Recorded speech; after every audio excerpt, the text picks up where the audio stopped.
नमस्ते बच्चों, आज हम लोग र का प्रयोग सीखेंगे। र का प्रयोग रेफ और पदेन के रूप में। रेफ के रूप में हम स्वर रहित र के लिए हम रेफ का प्रयोग करते हैं। स्वर रहित मतलब आधा र जिसमें कोई भी स्वर नहीं होता है, अ नहीं होता है, तो आधा र।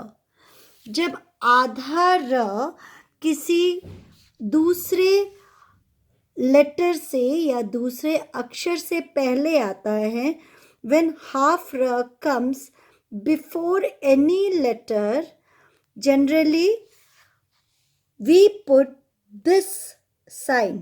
This is called sign of ref.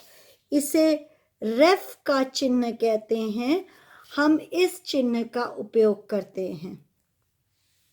जैसे स आधा र और प होता है सर्प, और रेफ का उपयोग हम हमेशा आधा र जहाँ पे आता है उसके बाद वाले शब्द के ऊपर करते हैं। Whenever half r comes, we put ref on the top of that. After whichever letter will come, we will put ref on the top of them. If this letter has a की मात्रा और ई की मात्रा, then we will put the ref on the top of that मात्रा। ठीक है। जैसे सूर्य, सु आधा र य, तो हम य के ऊपर रेफ लिखेंगे। खर्च, खर्च का मतलब होता है स्पेंडिंग। फर्क, फर्क का मतलब होता है डिफरेंसेस। धर्म, धर्म का मतलब होता है रिलीजियन। नर्म, नर्म का मतलब होता है सॉफ्ट। Park, park, park. मार्ग, मार्ग का मतलब होता है रास्ता या और रोड और वे। सूर्य, सूर्य का मतलब होता है सन। वर्षा, वर्षा का मतलब होता है बारिश, रेन। दर्पण, दर्पण का मतलब होता है मिरर। कर्म, कर्म का मतलब होता है काम या कर्मा। कार्य, कार्य और कर्म सिनोनिम्स है, समान अर्थ वाले शब्द। कार्य का मतलब होता है वर्क या कर्म, काम। निर्मल, निर्मल का मतलब होता है clean, very clear, very soft things are called nirmal. अब हम पदेन का प्रयोग सीखेंगे। पदेन को पूरे र के लिए उपयोग किया जाता है। पदेन we use for the complete letter र। पदेन का चिन्ह इस तरह का होता है। These are the symbol of पदेन। पदेन हम यूज करते हैं जब र के साथ कोई आधा लेटर या आधा वर्ण होता है उस पर, जैसे आधा ड प्लस र, तो ये हो जाएगा ड्र। Drum, drum. तो ड्रम में इस तरह का फॉर ट ठ ड ढ वी यूज दिस साइन।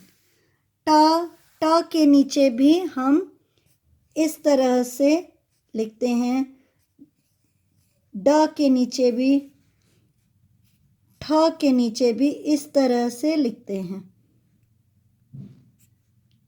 ढ के नीचे भी इस तरह से पदेन लिखा जाता है। और बाकी जो शब्द होते हैं जिनके साथ एक रेखा होती है, जैसे प, ल और त और क, उनके साथ हम इस तरह का सिंबल यूज करते हैं, इस तरह का चिन्ह, जैसे क्र, प्र, र, त्र।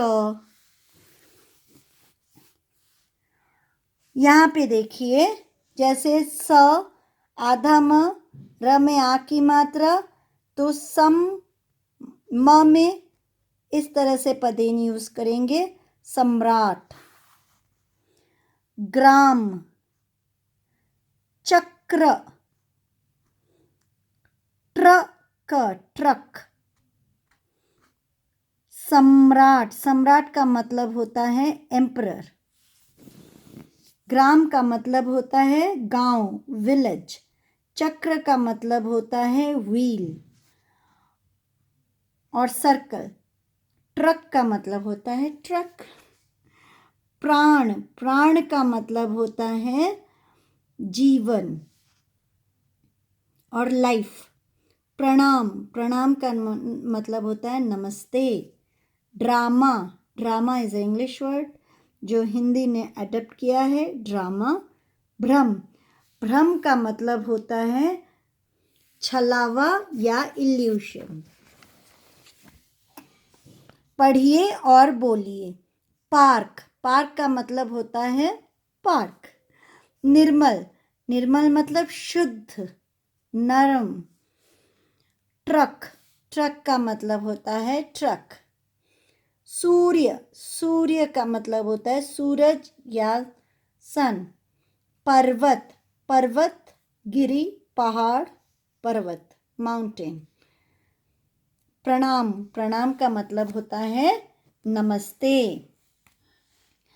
अक्षर मिलाकर बने सही शब्द पर सही का चिन्ह लगाइए। टिक, राइट द करेक्ट वर्ड। स आधा र प, सर्प। तो यहाँ पर सर्प, यहाँ तो स के ऊपर ने हमेशा जो रेफ होता है वो आधा र के बाद जो लेटर या अक्षर होता है उस पे लगता है, सर्प। प, प, र, प्रणाम, प्रणाम। ड, र, ड्र, म, ड्रम, पदेन। प, र, प्रथम, प्रथम, प्रथम का मतलब होता है पहला, फर्स्ट। पा, र, क, पार्क। क के ऊपर रेफ होगा, यहाँ पे प में आ की मात्रा, क के ऊपर रेफ। ट, रा, ट्रा, ली, ट्राली। ट्रॉली को ट्राली भी कहते हैं हिंदी में। दिए गए शब्दों में रेफ और पदेन का सही प्रयोग कीजिए। यू नीड टू यूज रेफ एंड पदेन। दर्पण, दर्पण। डम, ड्रम। टाली, ट्रॉली। ग आकी मात्रा गाम, गाम, ग्राम। नम, नर्म means very soft. Namr means kind. So you can use both. If you will use ref, it will be soft. नर्म, नरम को नर्म बोलते हैं और नम्र का मतलब होता है काइंड। ट्रक। कर्म, कर्म का मतलब होता है काम, कर्मा। एंड क्रम का मतलब होता है सीरियल नंबर, इज कॉल्ड क्रम। पर्वत, यहाँ पे गलत लिखा है, पर व त, पर्वत। यहाँ पे पदेन नहीं होगा, यहाँ पे रेफ होगा। अब पृष्ठ क्रमांक 88, पेज नंबर 88। टर शब्द को ध्यान से देखिए और इस शब्द के आधार पर आधा र या रेफ प्रयोग हुआ है। अन्य शब्द भी आप इसी तरह बनाइए। तो रेफ का अगर हम उपयोग करेंगे, कर्म, कर्म, वर्षा, वर्षा का मतलब होता है बारिश, शर्म, शर्म का मतलब होता है लज्जा या शेम, तर्क, तर्क का मतलब होता है डिबेट। रास्ता, सड़क, मार्ग, सूर्य, सूरज, सूर्य, आईना, मिरर इज कॉल्ड दर्पण, ड्रम, ड्रम, ड्रम, और ये है चक्र। तो इस तरह से हमारा रेफ और पदेन का अध्याय समाप्त होता है। सब घर में इसका अभ्यास कीजिएगा। नमस्ते, धन्यवाद।